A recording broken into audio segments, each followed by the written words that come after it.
Shalom, Shalom Hakim. First and foremost, I want to start off by giving all glory, honor, and infinite praises to Yahweh, Bahasham, Yahweh Shai, Bahasham, Rakakadash. I would also like to give double honors to the elders and apostles of the Great Millstone who rule well and teach well. Peace and salutation to the Lord's elect. I'm the brother Yosef Brock, and Lord willing, I pray that this lesson it may be edifying and exhorting to the sincere sheep that are listening in. And this lesson is going to be along the topic of taking things one step at a time. Taking this walk one step at a time. And something that we got to learn how to do, because this flesh, these mortal thoughts distract you, make you rush, make you think about the future, and you got to take things day by day. We're in a marathon, not a sprint. And this is the first precept that I have in the book of Micah 6 and 8. What thou, the Lord, require of thee, but to do justly, and to love mercy, and to walk humbly with Yahweh. So this precept doesn't say, rush. It doesn't say sprint. It says to love mercy, to walk humbly. Walk. Walking means that you're doing things, contained, slow. You're actually, taking things one step at a time. We got to be that way, even when it comes to like our reading. Sometimes when we just tap into brothers' lessons, not trying to do too much or rush, we got to soak it in. Scriptures say precept upon precept. I want to bring this out real quick as well. This is the book of Isaiah, chapter 28, verse 10. For precept must be upon precept, precept upon precept, line upon line, line upon line, here a little and there a little. Okay, so you got to, when you read, make sure you read to understand. You're soaking it in. You're not, choking yourself out, stuffing yourself. Because there's a lot of people that think that, it's a rush to see who reads this precept faster than this brother, who reads this chapter or this book, and knows more books than the other brother. You can understand the Bible. You could have read the Bible, through and through, but do you understand it? Do you really understand it? And then even going back, you understand that, certain precepts, you got to read more than once to get the full understanding. It's not just, the first time, the only time. That's why the scripture, that's why the beloved elders and apostles say repetition is the father of all skill. Okay, so, this repetition is what keeps us, on point. That's what keeps us focused. It's the book of Matthew 6 and 34. Take therefore no thought of the morrow, for the morrow shall take thought for the things of itself. Sufficient unto the day is evil thereof. So, Yahweh Shai limits burden for today. Each day has its own burdens, its own sufferings, its own problems. You got to just take one step at a time, one day at a time, because you never know what the next day is going to carry. You could, be gone. And it's a foolish thing for somebody to, make plans at a time. Of course, you should have goals. You should, set things for yourself, but don't expect them to be at the exact time frame that you want them to be. It's on the Lord's timing. So this is the book of James 4 and 13. Go to now, ye that say, today or tomorrow we will go into such a city, and continuing there a year, and buy and sell and get gain. Whereas ye know not that what shall be on the morrow. For what is your life? It is even a vapor that appeareth for a little time and then vanisheth away. So, your time here is short. And there's a lot of people, in the carnal mindset. That's why the scriptures say, be ye not conformed to this world, but be transformed by the renewing of your mind. A lot of these people in this carnal mindset, they, make these crazy goals and plans. Say, I'm going to have kids by this time and make this much money by this time and get this specific career job at this time. And, you don't know what the next day is going to hold. And that goes the same thing with us. We got to take things one day at a time. We can't try to do, too much at once, because then we're going to overload. Take things simple, precept upon precept, line upon line.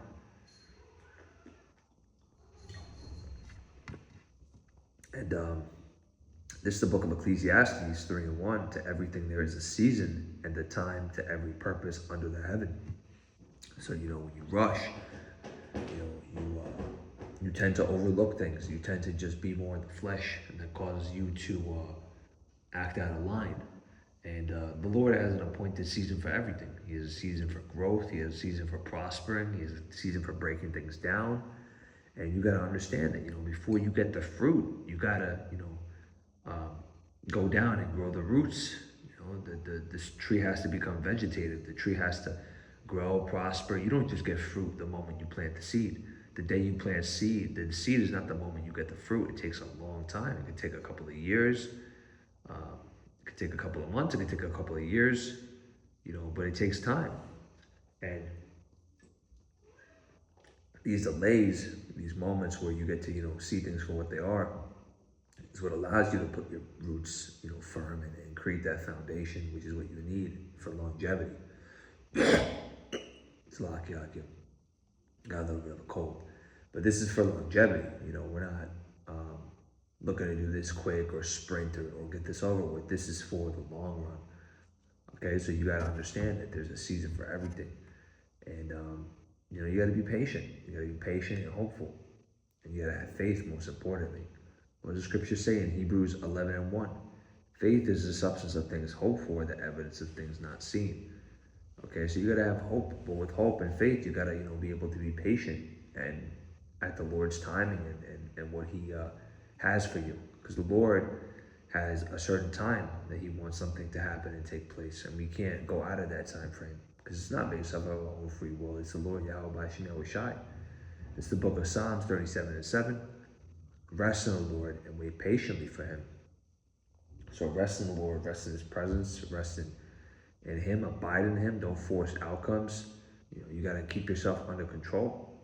And, really having trust is casting your burdens upon Him, casting your anxieties, casting your wants and your weights. He'll handle it all. And we got to, let the Lord direct our steps through it all. So this is Proverbs 16:9. A man's heart deviseth his way, but the Lord directeth his steps. And that heart goes into a mind as well. So a man's heart deviseth his own way. Your opinions, your feelings, they want to just do their own thing.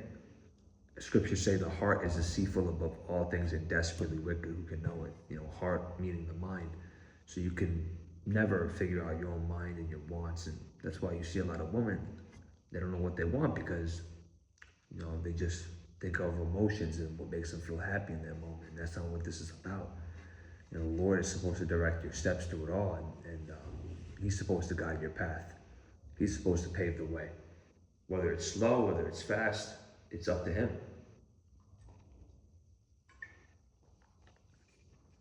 But this is the book of Isaiah 30 and 15. So like it. It's the book of Isaiah 30 and 15. In returning and rest shall ye be saved. In quietness and in confidence shall be your strength. So, being still, knowing that the Lord is with you, it brings confidence to you. That gives you strength, renews you, it allows you to prosper. Like I said, certain things take time. You plant that seed, it still has to grow, it has to put its roots in the ground. And you gotta, be quiet in those moments where, those roots are planting. It's about what you're doing behind closed doors, most importantly. Not just what you're doing for lessons and what you're doing around brothers, but what are you doing behind closed doors when it comes to prayer, when it comes to reading, when it comes to just spending time with your Creator, with your power. That's what gives you strength. It's really what you do in those quiet moments as well. And you're walking, you're taking things slow. You're not rushing it. You're not doing it for other people to see it. This is just strictly for the pleasure and the Lord Yahweh B'Shem Yahushai. Because what does the scripture say? If Yahweh be for us, who can be against us? So the Lord has your back. That's what matters the most. And you gotta walk in wisdom. Walk in wisdom all the time. That's what keeps you moving in that mind frame. You gotta seek wisdom early. Everything else shall follow. Because wisdom is what keeps you patient and what keeps you understanding. And this is the book of Ecclesiastes. It's also known as Sirach, chapter 4, verse 11. Wisdom exalteth her children, and she will walk She will walk with him in crooked ways at the first. So, everything doesn't happen perfectly right away. It's not a cakewalk. It's not a walk in the park. It's not picture perfect. This walk has its ups and downs, and you're constantly being refined and transformed. Purging out things that are unclean, purging out things that you once did in the world, all right, old thought habits, thinking patterns, so on and so forth. And eventually, wisdom, will exalt you in due time, will walk you through those trials, through these paths. And I have this other precept in the book of Sirach, Ecclesiasticus as well, 2 and 6. Believe in him, and he will help thee. Order thy way aright, and trust in him. So order comes before speed. Trust comes before understanding. You got to just trust. What does the scripture say? Faith as small as a mustard seed is all you need in the beginning. That little bit of faith is what really allows you to sprout into that massive tree to get fruit that you can give to other people, that you can give to other fellow believers, and therefore help the body. So you got to trust, man. You have to have faith. Faith is what you need first and foremost. And be still, and just hold on to that faith. And this ties into this. Psalms 46 and 10. Be still and know that I am Yahweh. So being still is not being weak. It's recognizing that Lord Yahweh Shemel Shai is the authority over you, is the power over you, and you gotta trust in His plan. Take things day by day, not rush into it, not jump in head first. Scriptures say, "Be wise as a serpent, harmless as a dove." We gotta be wise as serpents. How we move, how we operate, how we navigate throughout this present temporal and evil world. Okay, so you gotta constantly, understand that and meditate on that. And, pray to the Lord that He brings you in the spirit, so that you take things one step at a time. You don't rush too deep into it. So with that being said, Akim, Lord willing, this lesson was quick, short, and straight to the point, and edifying to those that were listening in. I want to give all glory, honor, and praises to Yahweh, Bahasham, Yahweh Shai, Bahasham, Rakakadash, the blindest, the elders and apostles, the great millstone, who rule well and teach well. Peace and salutation to the Lord's elect. Yahweh Sabrak, once again, Shalom.